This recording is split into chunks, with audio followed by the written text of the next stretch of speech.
Welcome back, everybody, especially to the amazing subscribers who have been very supportive with their feedback in the comments. If you're new to the channel, tap that subscribe button and feel free to participate in this mess. Without further ado, let's get started. Now, this isn't one of my typical videos. It's not really a how-to. It's more or less how I'm going to do it, so wish me luck. This particular motor is plagued with 3 cylinders of the low compression type, has imposter coolant getting into the combustion chambers, and runs like crap once it's warmed up. Ordered to replace the head gasket, but leak down test says no luck and it needs piston rings among other things. So I decided just to rip it out today, and I'm taking you with me on this adventure.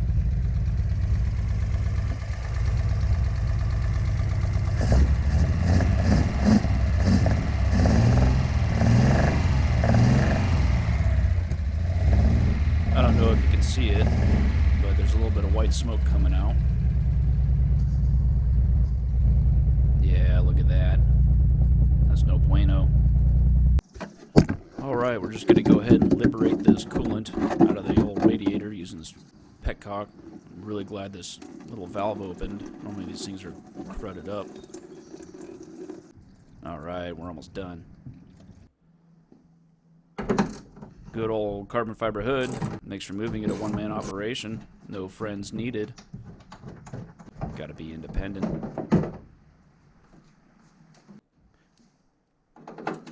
So, I'm gonna take this radiator out, get a little extra room.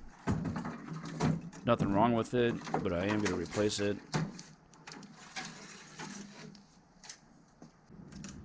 Let's take these fuel lines off here. Oh, hey, there's like no gas in it. Right on.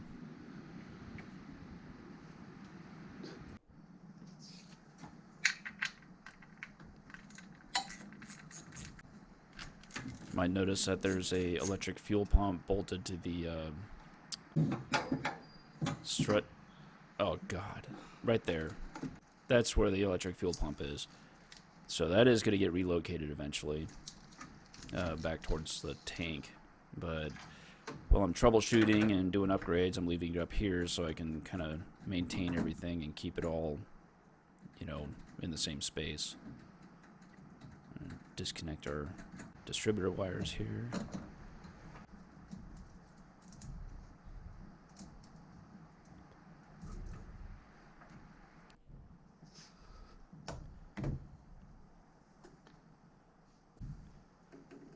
Okay. Now I am running a fuel return line on this vehicle. Keeps the fuel cool so you don't get vapor lock as easily. And at least that's the idea behind it.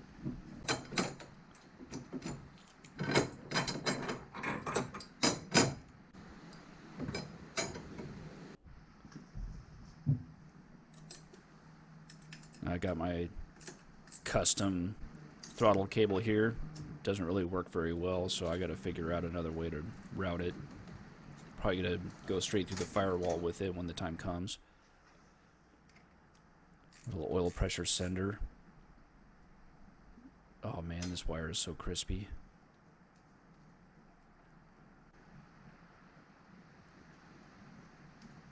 Unplugging the wires out of the back of the alternator.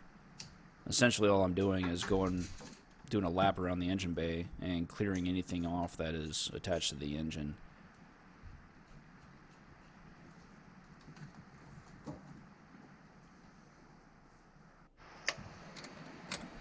Time for the old starter.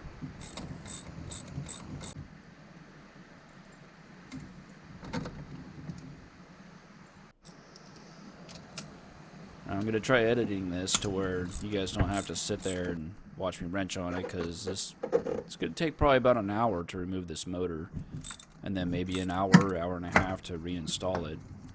So definitely going to try keeping it as short and sweet as possible for you guys. It's not going to want to... Jesus. So, something to be said about this intake manifold is I hate it.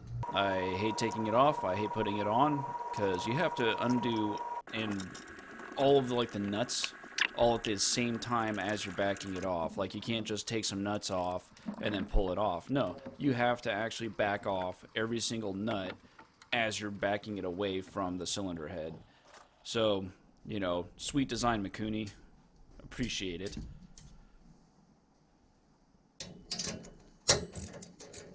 Down here getting the exhaust flange off the header. I'm running a Fujitsubo Legalis R exhaust system. It's a little tight.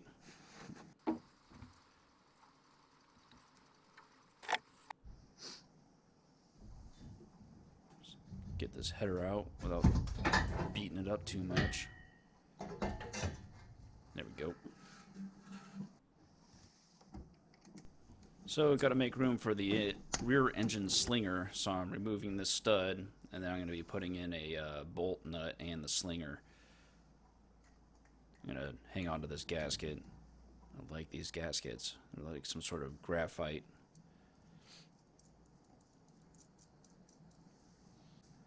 Okay, here's the old rear engine slinger. So I'm going to go ahead and seat this bolt all the way down in there, and then I'm going to use like the nut as kind of like a lock nut to lock it into place. Never done this before, so, you know, we'll see how it works out. It's either going to work out great, or I'm going to have to be replacing an engine block.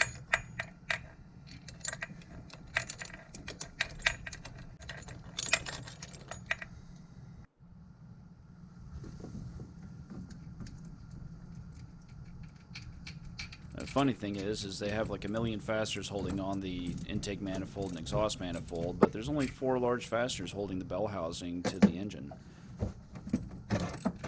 Oh, butterfingers.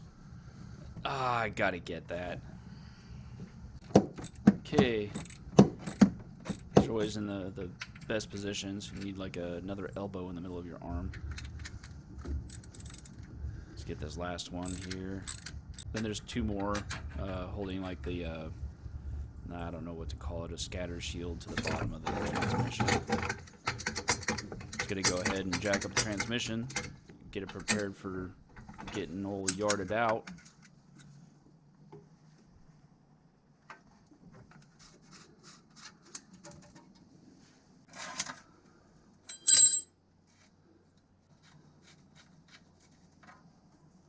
There we go, a little one-hand action.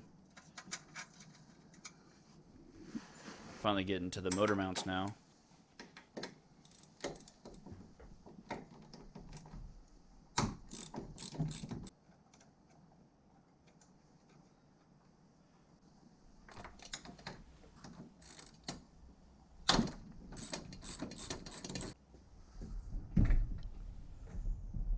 Now we're floating. It's always a good idea to put some tension on it and give it a little wiggle. Wow, this thing's coming out really easy.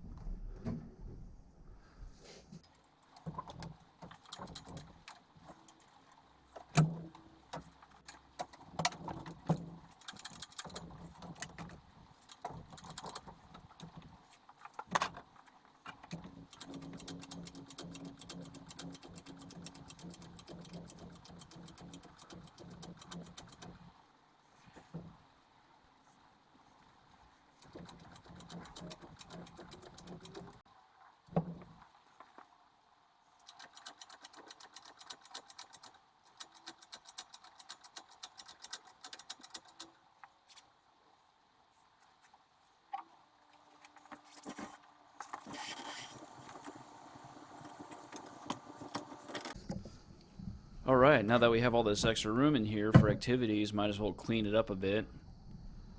You can tell there was some oil leaking. So I'm using a little handheld steam cleaner with some degreaser.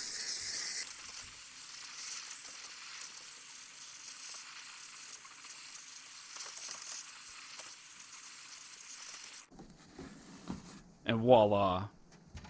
Through the magic of video editing. So I'm not going to make you guys sit through this whole thing. This took a while.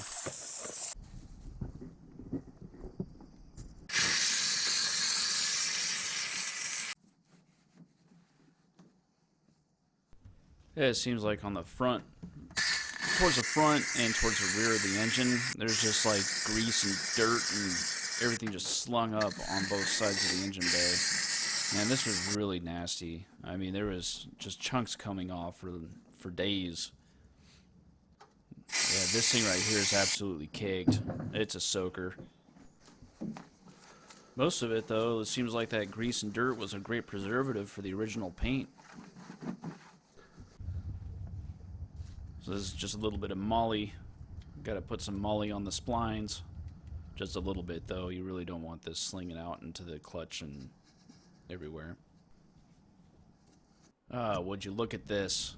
A freshly rebuilt and customized engine. So this has a stage 3 cam from Schneider. It's been bored 20 thousandths over. New clutch, lightweight flywheel, Hitachi high flow oil pump. If you guys want to see the rebuild video of this and the customization and the recoding of it all, let me know down in the comments, and I'll make sure I get it out pronto. So finally, we're at the reinstall phase. I am doing this on my own. There was plenty of people offering, but typically when I go to do something, I just walk outside, I see what I want to do, and I just do it. I usually don't wait around. But then again, you know, I want to thank the people that did offer to help me. I do appreciate it a lot. I just kind of went ahead and ran with it on this one. So it wasn't too bad of a process. So there I put a breaker bar on the end of the crankshaft pulley nut, and I used that to kind of index the splines. But the hardest part was definitely indexing that pilot bushing onto the end of the transmission shaft. That took a little while, but really, all in all, I mean, it was probably about an hour to put it in. So, and through the magic of editing, this is all happening 2 months after I actually pulled it out, because it took a while. I had issues getting pistons and some material and supply issues, and I also had to take the cylinder head and the engine block and the pistons all to the machine shop. The cylinder head ended up getting new seats installed, and then the engine block had to get decked as well as honed out. So now it's all fully installed. We're going to go ahead and put all the jewelry back on it and get this puppy started. So starting with the starter, no pun intended. Forgot to put my ground wire on. Go ahead and wire up the rest. So a lot of this is original wiring, so the ends are a little crispy, the connectors are a little warped and corroded. So I'm going to end up replacing them as we go here. And we're going to start off with the ground wire. So the ground wire that came off of it was red. As we all know, negative is not red, it's black. I attempted to solder the end of it to keep all those fine wires together, and that was a mistake. So I'm just going to crimp the living daylights out of it and put some shrink wrap over it and call it a day. Yeah. Don't worry. We'll cover that crimp with some shrink wrap. Nobody will know. I like using a torch for my shrink wrap. Didn't have a lighter or anything else. I mean, it's casual Friday in the garage. As you see, I'm wearing my flip-flops.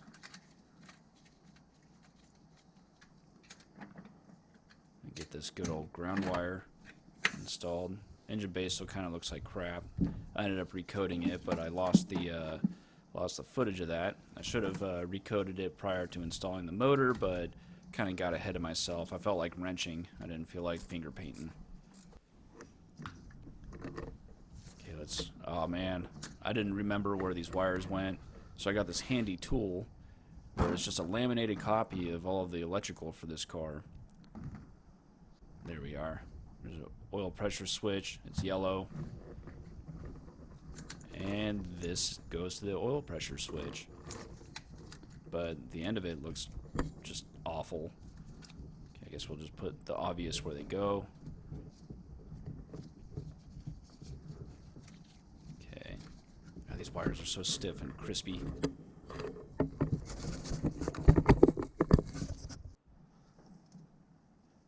I'm going to go ahead and replace this. So there's not a lot of wires, so I'm going to go ahead and cut the connector right in the middle of where it's crimped. put on some shrink wrap. Give it the old twist. Now we're going to crimp our little connector on.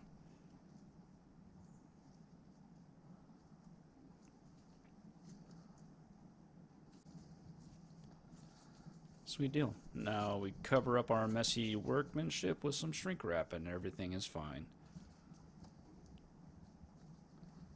Bust out the torch again. God, I love using the torch to do shrink wrap. You don't even have to get close. Look at that, nice and tidy.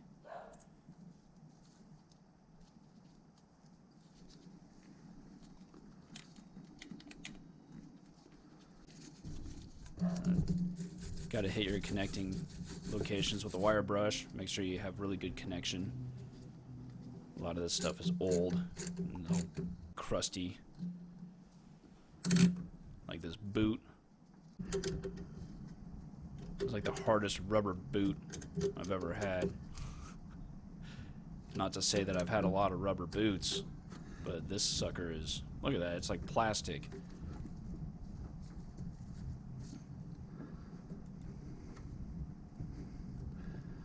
Good enough. Okay, here's our coolant temperature sensor. So it's a yellow wire, but comes out black. Didn't have yellow, so I used a black wire. Go ahead and hook up our distributor ground. There's the old positive. So a lot of people seem to have different setups for on their coil. Some of them are using resistors and whatnot. I just left it as stock as I could, but this is a flamethrower coil with a Protronix electronic ignition. It's already time to put this back in. Fortunately, I maintained all 40,000 fasteners and washers that go on the intake manifold and the exhaust manifold. So no missing parts, but also no bonus parts.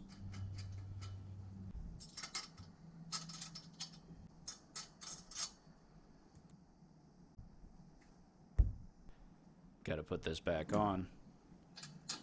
Took this out for the old engine slinger.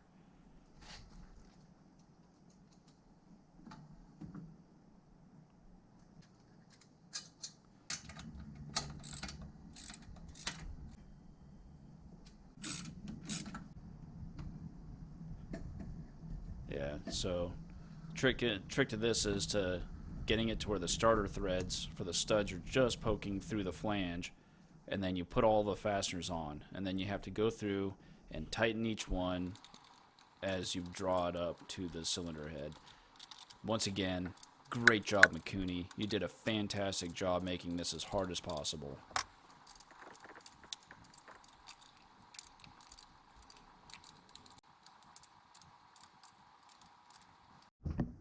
Something I want to show you guys. I had to clearance this thermostat housing with the intake manifold. So look at that gap. There's almost no gap there. There's, you know, enough for a sheet of paper and some light. Okay, here's our new radiator. Pretty stoked about this radiator. I've been looking at it for a while, and I mean, in hindsight, I really should put fans on this before I install it. But, you know, I got new parts, I got to install them. You know how it is. You know, you got to check fitment, right? It's kind of like one of those lies adults tell themselves, like, I'll get gas in the morning. We all know you're not stopping for gas in the morning.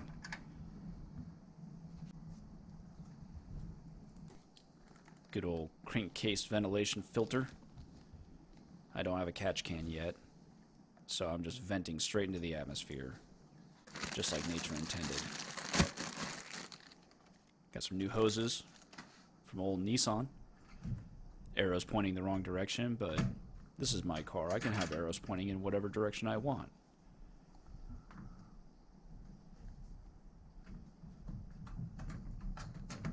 Yeah, nothing like a dry rubber hose getting fitted up.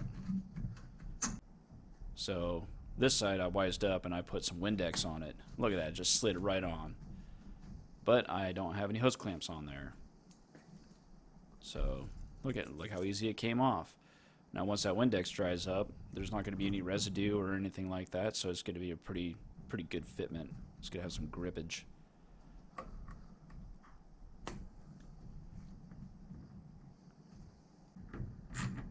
Still cracks me up that arrow is pointing the wrong direction on the hose.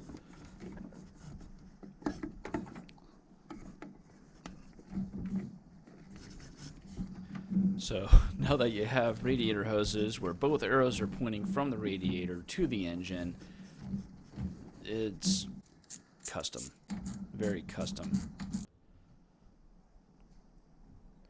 Oh my god, am I putting a vacuum advance on my triple carb setup? Absolutely, because why not?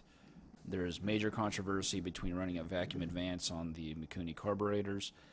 I don't care. If I have the ability to run a vacuum advance, I'm going to.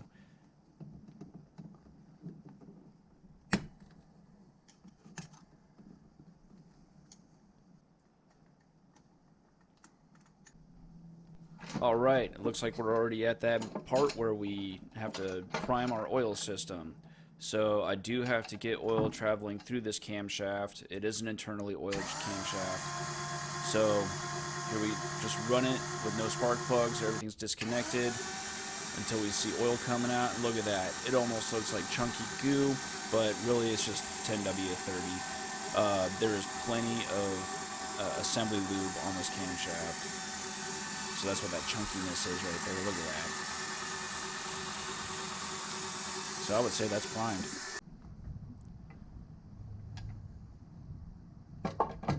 Now let's get this thing buttoned up, get some fuel running to it, and see if we can do a little suck, squeeze, bang, blow action. I want to hear this thing chooch.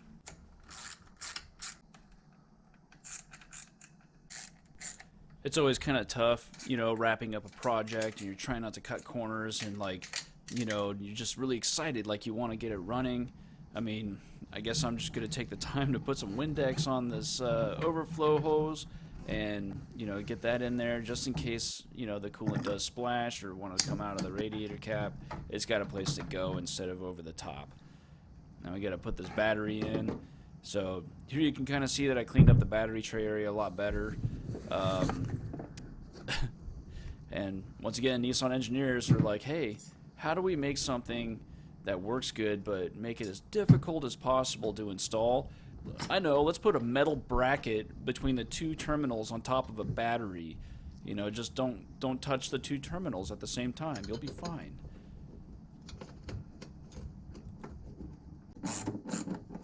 Kind of reminds me of that board game that we all played when we were kids called Operation, where you gotta extract the little plastic piece without touching the sides. Well, I think that's really what inspired this particular design and battery layout. Fortunately, if you do not connect the negative battery terminal, then you can just slap the old positive in there. It doesn't matter what you rub on.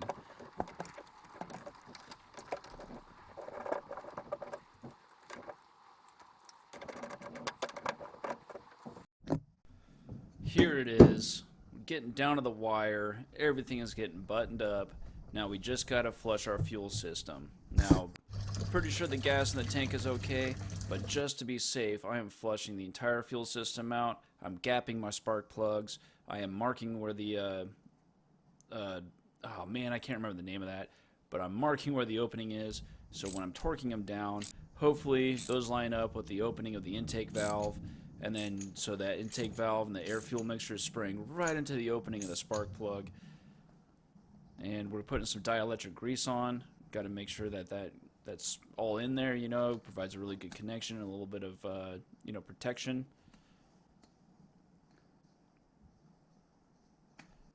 Get our spark plug cables going. And now for our fan shroud that we should have installed a long time ago. Get this fitted in there.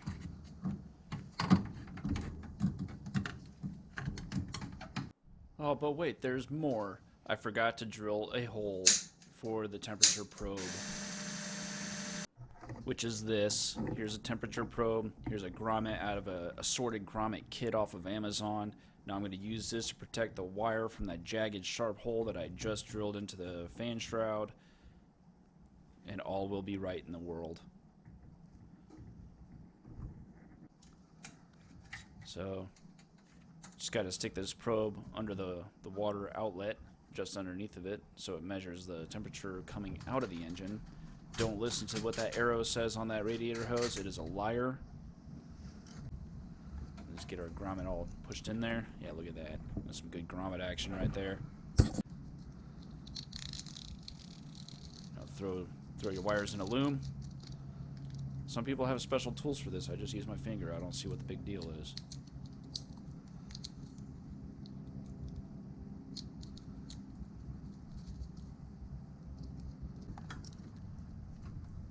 Gotta connect our fans. So I replugged these with these weatherproof plugs, and they seem to work really well. Just got to get you a set of terminal keys, and you know, you can repin and plug anything. I hate doing electrical work. Don't ever ask me for help on it. And clip.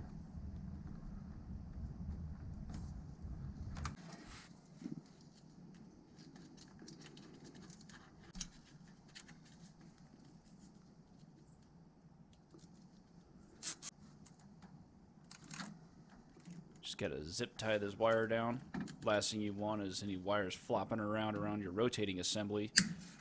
You know, that'd be a pretty nasty and abrupt end to all that hard work that you spent wiring everything.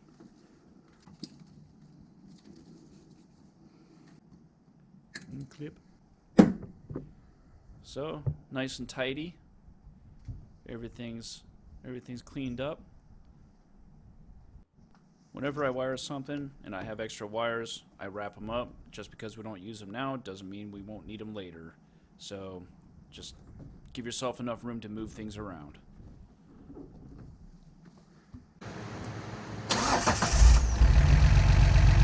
Look at that. Fired up like a champ.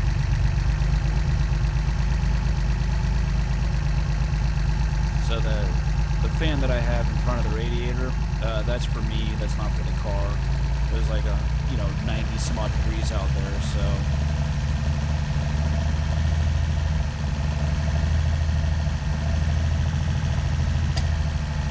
The little cough out of the carburetor is from running lean. It's still getting the bowls filled up. But listen to this exhaust note. I can't really rev it because I gotta brake in the camshaft. I gotta actually do a proper braking on it. But I'll give it a little taste.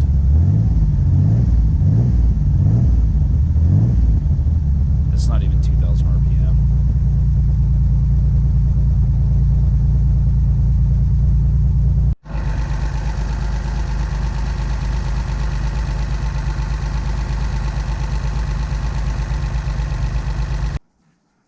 Alright, now it's time to put all your tools away.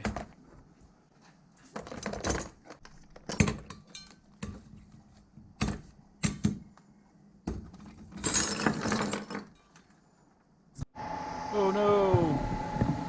We got a leak. Turns out it was just the lower radiator hose. It could probably use a little bit extra tightening. No biggie. All in all, I am really happy with how this came out. The key is on, so the fans are still on. You want to see?